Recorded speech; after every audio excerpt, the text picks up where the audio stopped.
ప్రధానంగా ఫార్ములా ఈ రేస్ గురించి ఏం చెప్తారు? చాలా రోజుల నుంచి విచారణ జరుగుతూ ఉన్నాయి. అటు ఈడీ కావచ్చు, ఇటు ఏసీబీ కావచ్చు, విచారణ జరుగుతూ ఉంది.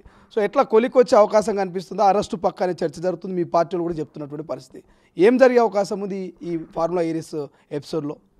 అరెస్ట్ అనేది పక్కా అనే మాట కన్నా తెలంగాణ ద్రోహిల్ని కాపాడొద్దు అనే నినాదమే ఇంపార్టెంట్. ఎందుకంటే కోరుకొని తెచ్చుకున్నాం, తెలంగాణ కష్టాల్లో తెచ్చుకున్నాం.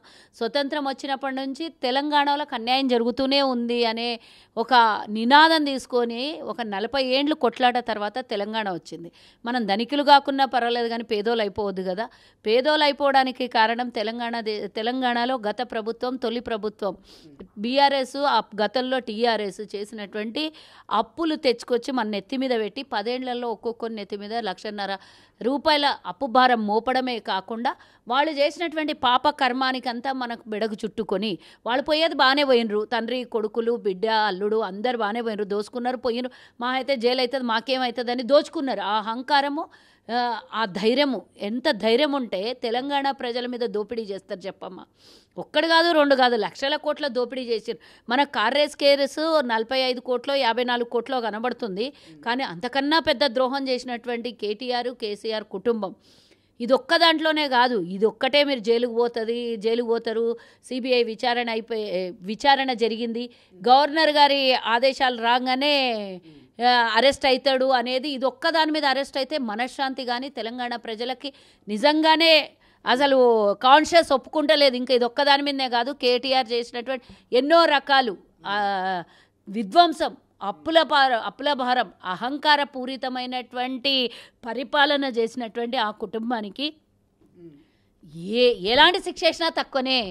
ఎలాంటి, నేను చెప్తున్నా, ఉరిశిక్ష తప్పించి వాళ్ళ కుటుంబానికి ఇంకోటి ఏమీ చెల్లదు. ఎందుకంటే ఏ మర్డర్ చేస్తేనో ఉరిశిక్ష అవుతుంది. కానీ వీళ్ళు మర్డర్ల కన్నా ఎక్కువగా మన ఆత్మాభిమానాన్ని చంపేసిండ్రు, మన ఆత్మగౌరవాన్ని తాకట్టు పెట్టేసిండ్రు, అప్పుల భారం చేసేసి బతుకున్న శవాల్లాగా మార్చేసిండ్రు చాలామంది కుటుంబాలలో.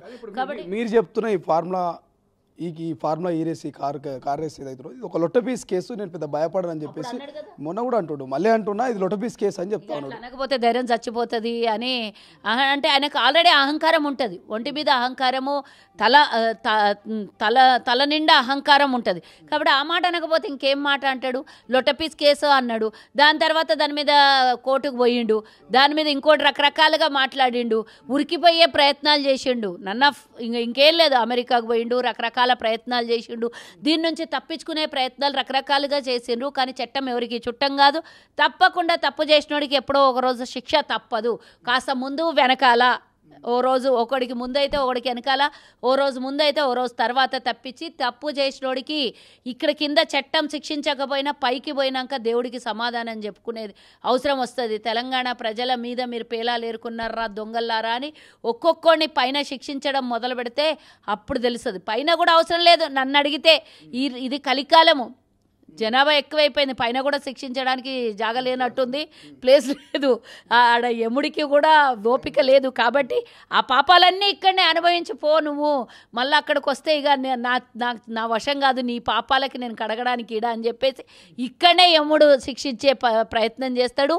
ప్రజల మధ్యలోనే తప్పు చేసినవాడు ఎంతోమందిని చూసినాం మనం, ఎంతోమంది కాలగర్భంలో కలిసిపోయినరు. తప్పు చేసినాడో నయం అసంటోడు పోయి ఎటుపోయినో చూసినాం కదా, ఎంతమందిని పీడించుకొని తిన్నాడు. ఆడేమో వాడికి పేరు పడిపోయింది, వాడు దొంగ, లంగా, లఫుడ్ గాడు, మందిని బతకనీయకుండే.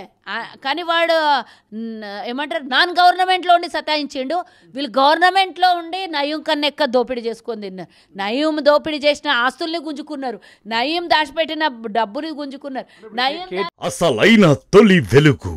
Follow WhatsApp at Toli Velugu Official.